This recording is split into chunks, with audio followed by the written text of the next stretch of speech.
Bastidores, com Luiz Carlos Bernardes. Luiz Carlos Bernardes, bom dia. Bom dia, Paulo Leite, pessoal do estúdio e ouvintes. Paulo, antes de você levantar o nosso primeiro tema, eu quero novamente te cumprimentar por um comentário seu que eu ouvi agora há pouco aí em relação a essa questão de reduzir velocidade de caminhões.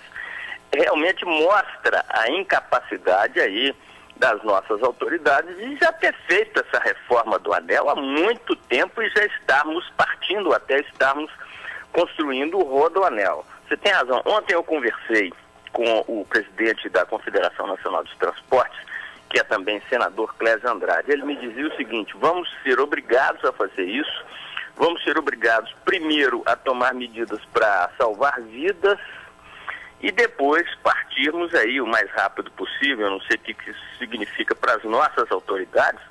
Claro, o Clésio estava ansioso, mas para as nossas autoridades o mais rápido possível para fazer a reforma do anel. Então, a ideia dele, e ao começar esse plano de conscientização dos motoristas, principalmente motoristas de caminhões, era tratar no primeiro momento, no curtíssimo prazo, de evitar mortes e mais tragédias aí, e depois se partir para a obra.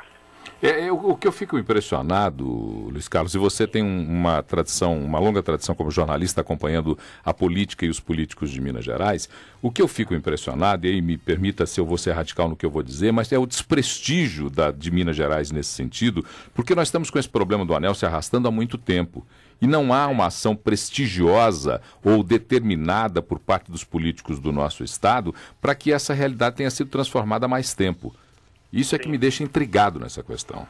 É interessante aí, Paulo, que na nossa conversa nós levantamos isso, eu e o Clésio.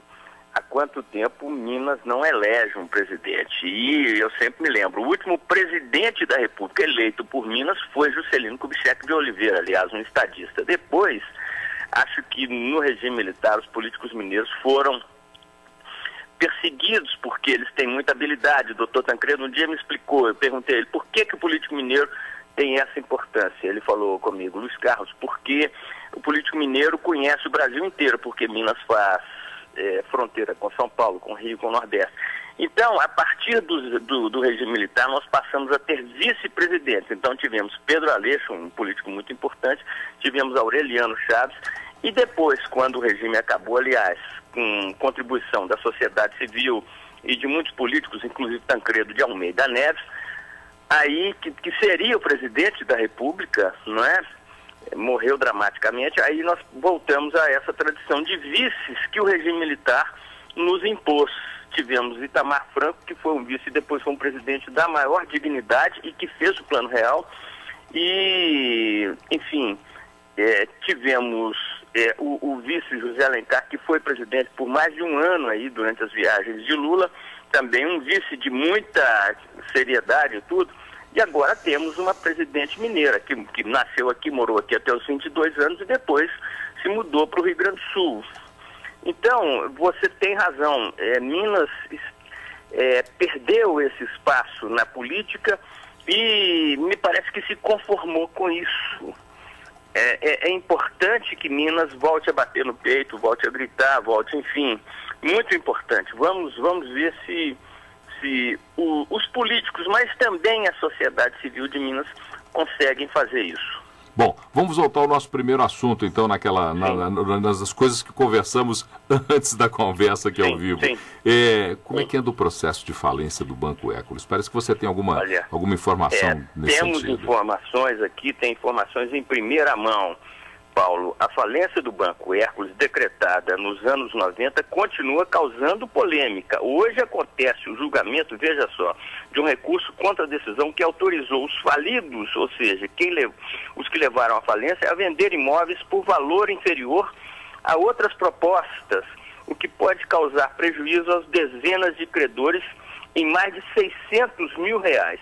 Esse é só um dos processos aí da falência. O Banco Central já mostrou preocupação quanto ao assunto, posicionando-se contra a decisão anterior do processo, essa que permitia o pessoal vender imóveis mais barato, ou seja, Paulo, eles estão fazendo um jogo de compadre aí com os falidos. Eu tenho a cópia desse documento do Banco Central. Então, vai ser debatida nessa terça-tarde no Tribunal de Justiça essa questão. E eu acredito que o Tribunal de Justiça vai impedir esse jogo de mutreta aí debaixo dos panos. O Tribunal de Justiça de Minas é honrado. Então, antes, Paulo, nos anos 80, 90, dizer Hércules na área financeira era dizer força e poder. Será que hoje ainda podemos dizer como He-Man, eu tenho a força, eu, ex-dono, um dos ex-donos do Hércules?